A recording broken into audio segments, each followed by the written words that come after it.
జగన్మోహన్ రెడ్డి గారి తొలి అడుగు ప్రయత్నం ఫలించింది. భోగాపురం విమానాశ్రయం ప్రారంభమైంది. ఉత్తరాంధ్ర కళ నెరవేరింది. ఇది పూర్తిగా జగన్మోహన్ రెడ్డి గారి యొక్క ప్రతిభ, ఆయన ఘనమైనటువంటి విషయం ఇది. ఉత్తరాంధ్ర ప్రజలందరూ కూడా ఆయనను అభినందిస్తూ ఉన్నారు. వైఎస్ఆర్ కాంగ్రెస్ పార్టీకి సంబంధించిన రాయలసీమ బిడ్డలమైన మేము కూడా మా నాయకునికి హృదయపూర్వక శుభాకాంక్షలు చెప్తా ఉన్నాం. ఈ రాష్ట్రాన్ని అభివృద్ధి పదంలో తీసుకుపోవడంలో కానీ, సంస్కరణలకు పెట్టింది పేరుగా మీ పేరు చిరస్థాయిగా నిలబడిపోతుంది రాష్ట్రంలో నాయక జగన్మోహన్ రెడ్డి గారు. అయితే ప్రజలారా, ఈ రాష్ట్రంలో దొంగలు పడినారు. ఈ రాష్ట్రంలో దొంగలు పడినారు. ఈ దొంగలు బంగారు దొంగలించేనో లేకుంటే ఇంట్లో ఉండే కరెన్సీని దొంగలించే దొంగలు కాదు. ఈ దొంగలు క్రెడిట్ చోరీ దొంగలు. ఈ దొంగలు క్రెడిట్ చోరీ దొంగలు. ఎక్కడ చూసినా ఆంధ్రప్రదేశ్ రాష్ట్రం నలుమూలలా తిరుగుతూనే ఉన్నారు తండ్రి కుమారుల యొక్క రూపంలో. బాగా మీరు గమనించండి, నిన్న జరిగిన భోగాపురం విమానాశ్రయం కానీ, కడప స్టీల్ ప్లాంట్ కానీ, లేకపోతే గ్రీన్కో కానీ, లేకపోతే Google AI data centre Visakhapatnam, లేదంటే పేదలకు ఇచ్చిన ఇండ్లు. జగన్మోహన్ రెడ్డి గారి పేదలకు ఇల్లు ఇస్తే స్టిక్కర్ మార్చి పేరు వేసుకొని నేను ఇచ్చిన అంటాడు ఆయన. గూగుల్ జగన్మోహన్ రెడ్డి గారు తీసుకొస్తే నేనంటాడు. గ్రీన్కోకి ఎప్పుడో ఆయన బీజం వేస్తే నేనంటాడు. కడప స్టీల్ ప్లాంట్కి ఎప్పుడో జగన్మోహన్ రెడ్డి గారు ప్రారంభోత్సవం చేసి 1000-1500 కోట్లు పనిచేస్తే పునఃప్రారంభం చేసి నేనంటాడు. భోగాపురం విమానాశ్రయానికి అయితే అన్యాయం, చాలా అన్యాయం. 2019 సంవత్సరం ఫిబ్రవరి 14వ తారీఖున శిలాఫలకం వేసినాడు చంద్రబాబు నాయుడు. ఎలక్షన్లకు నోటిఫికేషన్ కంటే 10 రోజుల ముందు. భూమి సేకరణ చేయలే, భూ సమస్యలు పరిష్కరించలే, కేంద్ర అనుమతులు తీసుకురాలే, ఏమీ చేయలే. ఊరికి శిలాఫలకం వేసినాడు.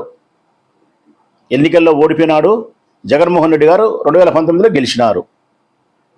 2019లో ఆయన గెలిచిన తర్వాత 5800 ఎకరాలకు చంద్రబాబు నాయుడు గారు ఎయిర్పోర్ట్ అంటే దాదాపు 10 గ్రామాల రైతులను బాధించే పరిస్థితి ఉంటే అందులో మినహాయింపు తీసుకొని జగన్మోహన్ రెడ్డి గారు 2500 ఎకరాలు మాత్రమే ఖరారు చేసి మిగతా గ్రామాలకు ఆ బాధ లేకుండా తొలగించి భూసేకరణ కంప్లీట్గా చేసి కోర్టులోనూ ఉండే భూ సమస్యల పరిష్కారం చేసి కేంద్ర ప్రభుత్వం నుంచి అనుమతులు తీసుకొని రైతులకు ఇవ్వాల్సిన డబ్బులు ఇప్పించి వారికి పునరావాస కేంద్రాలు నిర్మించి ఆ విమానాశ్రయాన్ని కట్టే బడా సంస్థ కాంట్రాక్టర్ని పిలిపించి గొప్ప మీటింగ్ పెట్టి 2026 నాటికి ఇది పూర్తి అవుతుంది, 2026 సంవత్సరం నాటికి ఇక్కడ విమానం ఎగురుతుంది అని చెప్పినవాడు జగన్మోహన్ రెడ్డి. 2024 దిగిపోయే నాటికి ఆ విమానాశ్రయం యొక్క పని 80% పూర్తి అయింది. 20% మాత్రమే పనులున్నాయి.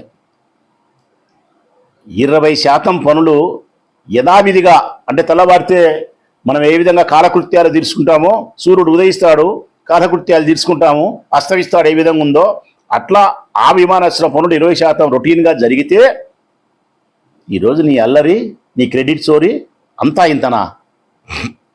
అంతా ఇంత కాగసాలు కదా. ఇక నరేంద్ర మోడీ గారిని పిలిపించారు. ఇంకా మీ అలివి కానీ మీ మాటలైతే మాత్రం అది ఇంకా రాష్ట్ర ప్రజలు అసహించుకునేంత స్థాయిలో నిస్సిగ్గుగా మాట్లాడుతున్నారు మీరు. దీనికి తోడు బాధ కలిగే అంశం ఏంటంటే కనుక ఈ రాష్ట్రంలో పాలన లేదు ప్రజలారా, భజన ఉంది. నిన్న నాకు ఆ మీటింగ్ చూస్తే నేను కానీ మీరు కానీ ఈ రాష్ట్ర ప్రజలు ఎవరు టీవీలో చూసినా కూడా ఈ రాష్ట్రంలో పాలన కనిపించదు, భజన కనిపిస్తుంది.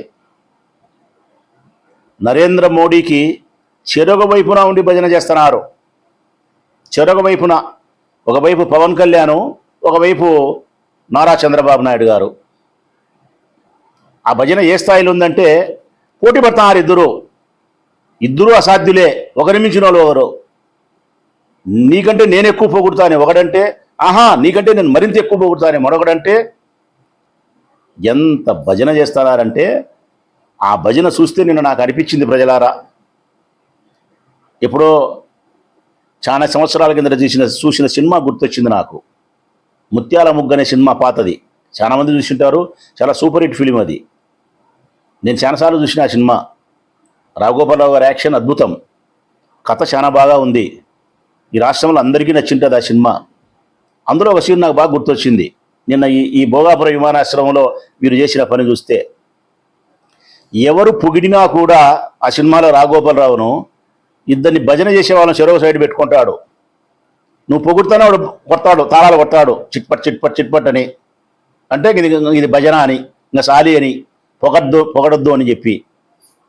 సేమ్ అదే సినిమానే మతికొచ్చింది. ఒక్కసారి మీకు కూడా ఒక సెకండో ఒక అర నిమిషమో ఆ సీన్ చూపించాలనే కోరిక నాకుంది. ఒక్కసారి చూడండి, ఒక నిమిషం అది. ఆనాడు మనం చూసిన ముత్యాల ముగ్గు సినిమాలోని ఒక సన్నివేశము ఈనాడు ఆంధ్రప్రదేశ్ రాష్ట్రంలోని భోగాపురం విమానాశ్రమంలో రాఘగోపాలరావు పాత్రలో ఉదాహరణకు నరేంద్ర మోడీ గారు అనుకుంటే, ఆ చిడతలు కొట్టే వాళ్ళు ఉన్నారు కదా చెరొక వైపు, ఒకరు నారా చంద్రబాబు నాయుడు, మరొకరు పవన్ కళ్యాణ్. ఇంత దారుణంగా మీరు చెడిపోతే, ఇంత దారుణంగా ఒకరి ప్రతిభను మీరు చోరీ చేస్తున్నారు, ఒకరి సామర్థ్యాన్ని మీరు చోరీ చేస్తున్నారు. జగన్మోహన్ రెడ్డి గారి యొక్క సామర్థ్యాన్ని, జగన్మోహన్ రెడ్డి గారి యొక్క ప్రతిభను, జగన్మోహన్ రెడ్డి గారి యొక్క గొప్పతనాన్ని, ఆయన పాలనను మీరు చోరీ చేస్తున్నారు. దీన్నే క్రెడిట్ చోరీ అంటారు. ఇది చేస్తూ మళ్ళా నరేంద్ర మోడీ గారిని ఎంతగా అంటే ఆ పొగడ్తా. పవన్ కళ్యాణ్ అంటాడు,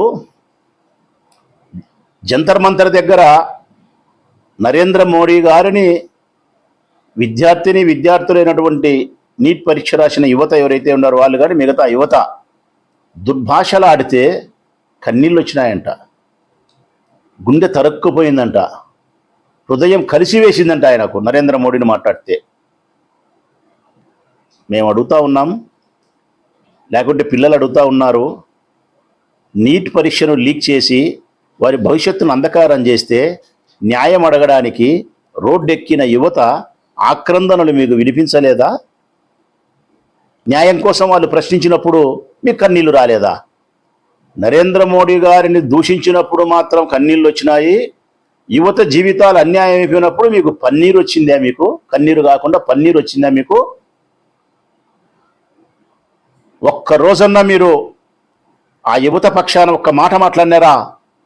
ఈ దేశం, భారతదేశ ప్రభుత్వం ఇంత అన్యాయానికి ఒడిగట్టింది, యువత భవిష్యత్తును అంధకారం చేసి పారేసినారు. మాట్లాడకపోవడం, పైగా నరేంద్ర మోడీని మాట్లాడినందుకు బాధలేస్తుందంట. నరేంద్ర మోడీని మాట్లాడినందుకు బాధలేసిందని చెప్పేదానికంటే పిల్లల యొక్క భవిష్యత్తు నాశనం అయిపోయిందని చెప్పి నేను బాధపడినానని చెప్పి నువ్వు చెప్పింటే గనా ఈ రాష్ట్ర ప్రజలు, ఈ రాష్ట్ర భవిష్యత్తు అయినటువంటి యువతి యువకులు సంతోషపడిందరు. ఇక నీవు రాఘగోపాలరావు గారికి ముత్యాల ముగ్గులో కుడివైపున చిడతలు కొట్టినట్టు నువ్వైతే ఎడమవైపున ఈయనున్నాడు. ఈయనదైతే అంతా ఇంత కాదు. చంద్రబాబు నాయుడు గారు ఆనాడు నరేంద్ర మోడీ గారిని పట్టుకొని ఉగ్రవాది అన్నాడు, జైల్లో పెట్టాలన్నాడు, ఈ రాష్ట్రానికి రానియకూడదన్నాడు. అసెంబ్లీ సాక్షిగా తల్లిని చూసుకోలేని వాడు, కుటుంబమే లేనివాడు ఈ దేశాన్ని ఏం చూసుకుంటాడు అని మాట్లాడినాడు అసెంబ్లీలో. అందరం విన్నాం. తల్లిని చూసుకోని వాడు ఈ దేశాన్ని ఏం చూసుకుంటాడు, కుటుంబం లేని వానికి ఈ దేశం విలువ ఏం తెలుస్తుంది అని మాట్లాడిన ఈ చిడతల అప్పారావు, చిడత కొడతాడు కదా ఆయన, ఇప్పుడేమంటాడు తెలుసునా? అదే నరేంద్ర మోడీ దేశాన్ని చూసుకోలేదంట ఆనాడు, ఈనాడు దేశానికి దిక్సూచంట. దేశానికి దిక్సూచంట. దశ దిశ నిర్దేశం చేయగలిగిన గొప్ప నాయకుడు ఈ ప్రపంచంలోనే ఎవరూ లేరు, నరేంద్ర మోడీ మాత్రమే. ఆయన వెంట యావత్ ప్రపంచం నడచాలంట, భారతదేశం కాదు.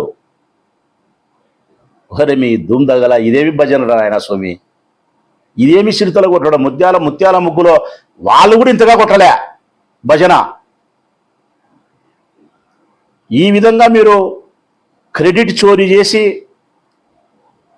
కడప స్టీల్ ప్లాంట్ తీసుకొచ్చినది జగన్మోహన్ రెడ్డి అయితే పునఃప్రారంభం చేసి మీకు పేరు కావాలనా? భోగాపురం విమానాశ్రయంలో మీ పాత్ర సున్నా. ఆ విమానాశ్రయానికి అయిన డబ్బు కూడా రాష్ట్ర ప్రజలారా ₹1 రాష్ట్ర బడ్జెట్లో లేదు.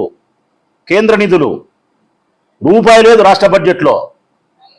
అందులో అనుమతులు లేవు. ఆయనవి భూ సమస్యల పరిష్కారం ఆయన చేయలే, కేంద్రం నుంచి అనుమతులు ఆయన తీసుకురాలే, కోర్టు సమస్యలు పరిష్కరించలే, పునరావాస కేంద్రాలు ఏర్పాటు చేయలే, రైతులకు డబ్బులు ఇవ్వలే. అన్ని చేసింది జగన్మోహన్ రెడ్డి. కాంట్రాక్టర్ని పిలిచింది జగన్మోహన్ రెడ్డి. 80% పని చేసింది జగన్మోహన్ రెడ్డి. రొటీన్గా జరగాల్సింది తెల్లవారు సూర్యుడు వస్తే ఒంటికి పోతావు, దొడ్డికి పోతావు, స్నానం చేస్తావు, బజారుకు పోతావు, నీ ఆఫీస్కో నీ అంగడికో, ఇంటికి వస్తావు, మధ్యాహ్నం బుద్ధిని పనుకుంటావు, సాయంకాలం సూర్యుడు అస్తమిస్తాడు, తెల్లవారుతుంది. దీన్నే కాలకృత్యాలు. అట్లా జరిగిన కార్యక్రమమే నీ 20 పైసల పని, దీనికి నీ ఆగిత్యం. అందుకే రాష్ట్ర ప్రజలందరికీ చెప్తా ఉన్నాం, ఈ రాష్ట్రంలో దొంగలు పడినారు ప్రజలారా, క్రెడిట్ చోరీ చేసే దొంగలు పడినారు.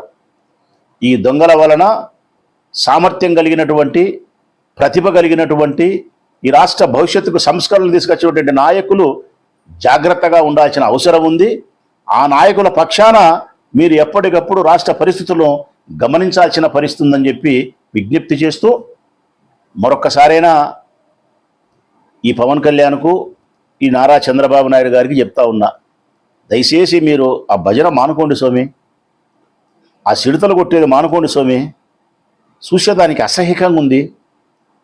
ఎంత మీరు నరేంద్ర మోడీకి దాసానుదాసులైనంత మాత్రాన ప్రజలు చూస్తుంటారని అనుకుంటారు. కాబట్టి మీరు చేసే ఆ దాస్యం ఏదైనా ఉంటే, మీరు చేసే భజన ఏదైనా ఉంటే నరేంద్ర మోడీ దగ్గర 4 గోడల మధ్య మీరు చేస్తే బాగుంటుంది తప్ప ప్రజల సమక్షంలో ఇంత భజన చేయడం వలన మీరు పలుసనైపోతారు, బాగుండదు.